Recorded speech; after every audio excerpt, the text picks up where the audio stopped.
Regardez cette vidéo du début jusqu'à la fin. Qui est donc cette femme qui envoie des sorts maudites contre cette jeune fille? Dans un simple geste, sa bouche se fige. Elle n'arrive plus à parler. C'est incroyable cette histoire. Regardez encore, la même femme méchante recommence. Elle envoie encore des paroles mauvaises contre la deuxième jeune fille qui était à côté. Et là encore, dans un seul geste, sa bouche se bloque. Elle ne peut plus parler. Quelle scène étrange. Regardez cette femme malveillante. Elle se penche et souffle des paroles maudites dans le repas de la jeune fille assise à table, en train de prier. Elle le fait plusieurs fois, sans honte. Mais la jeune fille, elle, continue de prier sans relâche. De l'autre côté, une autre fille observe discrètement, sans se faire remarquer. Malgré tout, la femme méchante ne s'arrête pas. Elle envoie encore des malédictions, cette fois dans le jus de la petite fille assise à table. Et comme si cela ne suffisait pas, elle continue encore d'en envoyer dans la nourriture. Quelle femme cruelle, sans savoir que la petite observatrice la regarde attentivement. Elle n'en croit pas ses yeux.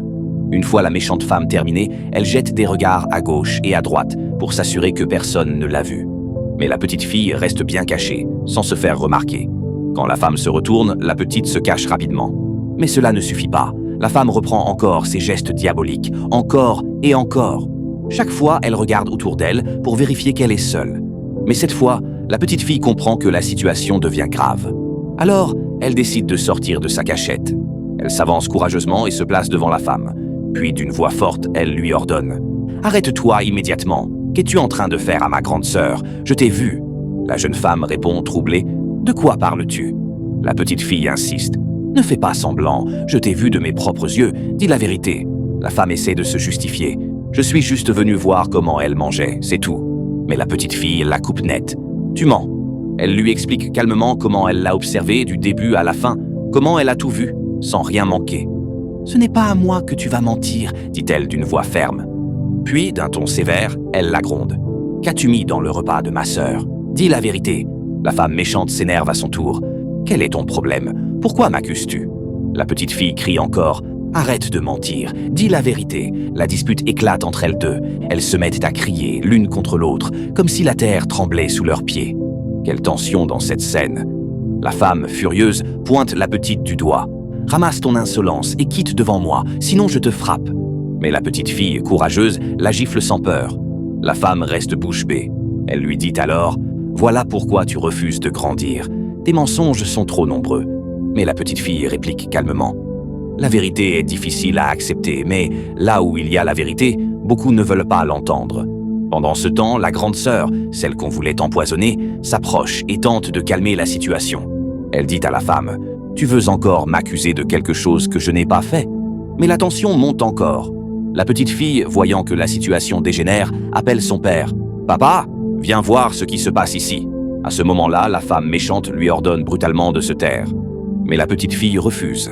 Elle crie encore plus fort jusqu'à ce que son père entende. La femme, voyant que la situation lui échappe, décide d'utiliser sa méchanceté. Elle prononce alors des paroles maudites contre la bouche de la petite fille. Dans un geste rapide, la bouche de la fillette se fige. Elle ne peut plus parler. Elle lève les yeux vers le ciel, impuissante, comme une âme prisonnière dans son propre corps. Paix, quelle femme cruelle. Que Dieu protège ta famille de ce genre de personnes. Tout le monde était confus en voyant que la petite fille n'arrivait plus à parler. Le père, inquiet, s'approcha. « Qu'est-ce qui t'arrive, mon enfant ?» Puis il se tourna vers la femme. « Mais qu'est-ce qui se passe ici ?» Elle fit semblant d'être surprise. « Je ne sais pas, moi aussi je ne comprends rien. » Le père vérifia encore. « Qu'est-ce qui ne va pas avec toi ?» L'autre fille, bouleversée, s'approcha aussi de son père. Toutes les deux étaient choquées. La femme méchante, de son côté, fit semblant de s'inquiéter. Elle s'approcha et demanda d'une voix douce. « Mon enfant, qu'est-ce qui t'arrive ?» Le père, troublé, se tourna vers elle. « Tu étais pourtant avec nous. Alors dis-moi, que se passe-t-il vraiment ?» L'autre fille prit la parole. « Papa, je voulais manger, et quand j'ai commencé à prier, tout a commencé à aller mal. » Mais la femme méchante, comprenant qu'elle voulait parler, fit encore un geste diabolique. Elle lança une autre parole maudite contre la deuxième petite fille. Dans un instant, la bouche de cette dernière se bloqua aussi, tout comme celle de sa sœur. À ce moment-là, le père, confus, demanda à la jeune femme « Qu'as-tu fait à mes enfants ?» Elle répondit avec hypocrisie « Moi ? Mais qu'est-ce que je pourrais bien leur faire? Tu crois que je leur veux du mal ?» Les deux enfants, muettes, levèrent la tête lentement, les yeux fixes comme des margouillas. Le père les regarda l'une après l'autre, inquiet. La plus jeune réussit à lever la main et à pointer du doigt. « Papa, c'est elle, c'est elle. » Le père, surpris, la regarda. Mais la femme méchante, jouant encore la comédie, s'approcha et saisit la plus petite par le bras. « Mon enfant, qu'est-ce qui t'arrive? Pourquoi tu dis ça ?» Le père commença à douter. Il se demande intérieurement « Et si c'était vrai ?» Il lui dit d'une voix ferme « Mais qu'est-ce que tu leur as fait ?» Malgré tout, les enfants ne cessaient de la pointer du doigt. « Papa, c'est elle qui nous a fait ça. » Le père, désormais furieux, se tourna vers la femme. « Comment est-ce possible? Qu'as-tu fait à mes enfants? Réponds-moi. » Elle répondit faussement, jouant encore la surprise. « Moi? Mais je n'ai rien fait. » Elle fit semblant d'aller vérifier l'état des enfants, posant ses mains sur elle comme si elle s'inquiétait. Mais en réalité, c'était elle, la cause de tout ce mal. Quelle perfidie, quelle femme sans cœur. Le père, dépassé, ne comprenait plus rien. Pourquoi tout cela arrivait-il dans sa propre maison? Elle s'approcha encore de la plus petite, la prit par le bras et la fixa dans les yeux. « Dis-moi, mon enfant, qu'est-ce qui t'arrive? Regarde-moi, parle-moi. » Le père, à bout, cria. « Qu'est-ce que tu leur as fait, femme? Dis la vérité. » La plus âgée, la tête toujours levée comme une statue, parvint à murmurer faiblement. « Papa, c'est elle, ta femme. C'est elle qui nous a fait ça. » Elle la montra du doigt, en tremblant. La femme tenta alors de saisir la plus petite, mais celle-ci refusa et la repoussa violemment. Le père, en colère, cria encore. « Pourquoi mes enfants te désignent depuis tout à l'heure? Qu'as-tu fait ?» Les enfants, malgré leur bouche bloquée, continuaient à la montrer du doigt. Le père, désespéré, vérifia encore leur état, cherchant une explication. La plus petite réussit à repousser la femme de toutes ses forces, avant de revenir vers son père en larmes. Mais la femme méchante revint encore, faisant semblant de s'inquiéter, posant la main sur les filles, feignant la compassion. En réalité, elle était le mal incarné. Le père, épuisé et furieux, hurla. « Depuis que je suis arrivé, tout le monde te désigne. Dis-moi la vérité, qu'as-tu fait à mes enfants ?» La plus jeune, voyant que la situation s'envenimait, courut vers une autre pièce de la maison. Elle tomba à genoux et commença à prier. « Seigneur Jésus-Christ, protège-moi. Protège aussi celui ou celle qui regarde cette vidéo. Tout ce qui se passe ici, Seigneur, c'est à cause de la jalousie. » Pendant ce temps, le père répéta encore, d'une voix tremblante. « Qu'as-tu fait à mes enfants ?» Mais la femme répondit froidement. « Nous avons toujours vécu ensemble dans cette maison. Pourquoi tu m'accuses ainsi? Très bien. C'est aujourd'hui que je vais leur faire du mal. »« Moi? Je n'ai rien fait de mal, » répond-elle, pendant qu'elle mange. « Je suis juste venu m'asseoir près d'elle et la regarder. » Le père resta sans voix un instant, puis reprit. « Dis la vérité, dis quelque chose. Qu'est-ce qui est arrivé à mes enfants?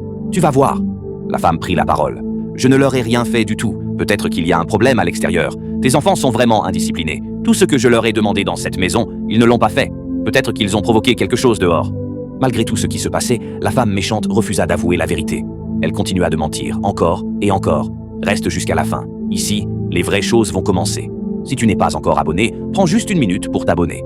Puis, s'adressant à son mari, elle lança « Ne m'embête pas avec tes accusations ridicules. Qu'est-ce que je pourrais bien faire à tes enfants ?» L'homme resta bouche bée. Il regardait sa femme droit dans les yeux, tandis qu'elle le trompait par le mensonge. Une dispute éclata entre eux. Ils se mirent à crier l'un sur l'autre. La plus petite des filles, elle, ne cessa jamais de prier. Et tandis qu'elle priait sans relâche, l'esprit maudit qui l'empêchait de parler commença enfin à quitter son corps. L'esprit qui refusait qu'elle s'exprime s'envola vers le ciel. Au même moment, l'autre fille, elle aussi, vit l'esprit qui la retenait partir enfin de son corps. Elle se redressa et se dirigea vers son père. L'homme, fou de joie, n'en revenait pas. « Vous parlez » s'exclama-t-il.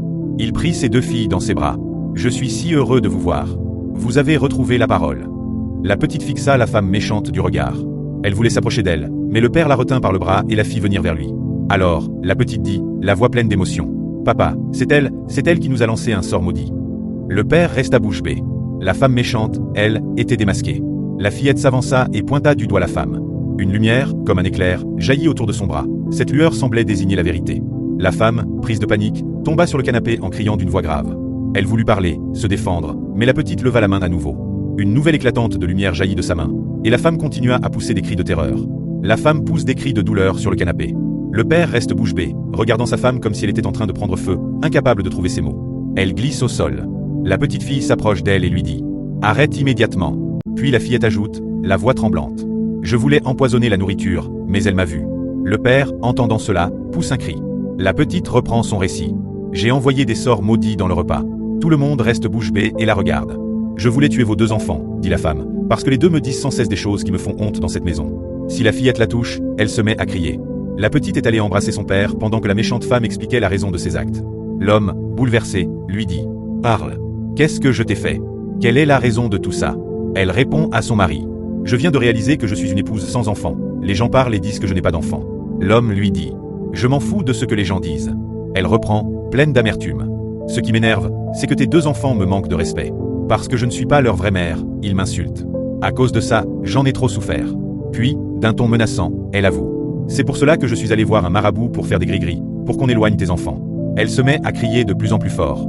Le mari, confus, répond. « Peu importe, tu dois tout me dire. » La plus petite des filles se met à gronder la femme. « Si tu ne m'aimes pas vraiment, accepte-nous tels que nous sommes. Tu ne nous aimes pas, tu es impoli. » L'homme dit à la femme, scandalisé. « C'est pourquoi tu voulais tuer mes enfants ?» La fille ordonne à la femme de se taire immédiatement. Le père ne la lâche pas du bras. La femme rétorque. Tu es un homme méchant. Le mari répond. Je ne t'ai jamais détesté, je t'aime toujours. Je suis ton mari, je me moque de ce que les gens racontent. Malgré tout, la femme menace encore son mari. Je vais te faire payer, tu ne me connais pas. La fille la fait taire. Elle ne supporte pas que sa nouvelle mère parle ainsi à son père. Tu veux nous tuer, tu veux nous faire du mal, dit-elle en la repoussant. La petite fille se place devant la méchante, lève la main. Une lumière, comme un tonnerre, éclate autour de son bras. Elle envoie son sort contre la femme. À ce moment-là, la bouche de la jeune femme se bloque. Elle ne peut plus parler. C'est incroyable, cette histoire. Famille bien-aimée, vous voyez ce qui se passe dans cette vidéo. Si c'est la première fois que tu regardes, je t'invite à t'abonner et à partager cette vidéo pour aider ceux qui en ont vraiment besoin. Partage-la avec tes amis et dis-nous ce que tu en penses dans les commentaires. Si tu as aimé cette histoire, n'oublie pas de cliquer sur la vidéo qui apparaît à l'écran pour découvrir d'autres belles histoires captivantes comme celle-ci. À toi qui regardes cette vidéo, que Dieu te protège de tout mal. Là où il y a de l'amour, tout peut revenir dans une maison. S'il n'y a pas d'amour, cette maison ne dure pas longtemps. Dans la vie, il faut toujours se méfier de ceux qui sourient trop, car certains sourires cachent des intentions obscures. Ce n'est pas tout le monde qui s'assoit à ta table qui te veut du bien. Parfois, celui qui partage ton repas est celui qui prépare ta chute. C'est pourquoi il faut apprendre à prier avant chaque bouchée, avant chaque parole et avant chaque décision. Quand le mal entre dans une maison, il commence toujours par le mensonge et la jalousie. Le cœur qui n'est pas pur attire les ténèbres. Quand une femme ou un homme laisse la jalousie grandir dans son âme, il devient capable de détruire tout ce qu'il a construit de ses propres mains. C'est ainsi que certains perdent leur famille, leurs amis, et même la paix de leur cœur. Il faut savoir qu'une maison sans amour ne tient pas. L'amour, c'est comme le feu qu'on entretient chaque jour. Si tu laisses ce feu s'éteindre, le froid s'installe et les esprits mauvais y trouvent leur place. Là où il n'y a plus de pardon, la rancune devient un serpent qui s'enroule autour du cœur et finit par étouffer tout ce qui est bon en toi. Dieu ne dort jamais. Même si le mal semble fort pour un temps, la vérité finit toujours par éclater. Ce que l'œil humain ne voit pas, Dieu le voit. Ce que la bouche ne dit pas, Dieu l'entend dans le silence du cœur. Celui qui sème le mal récoltera la honte, et celui qui garde la foi récoltera la lumière. Quand tu vis des épreuves dans ta famille, ne cherche pas à rendre le mal pour le mal. Le silence et la prière sont des armes puissantes. Parfois,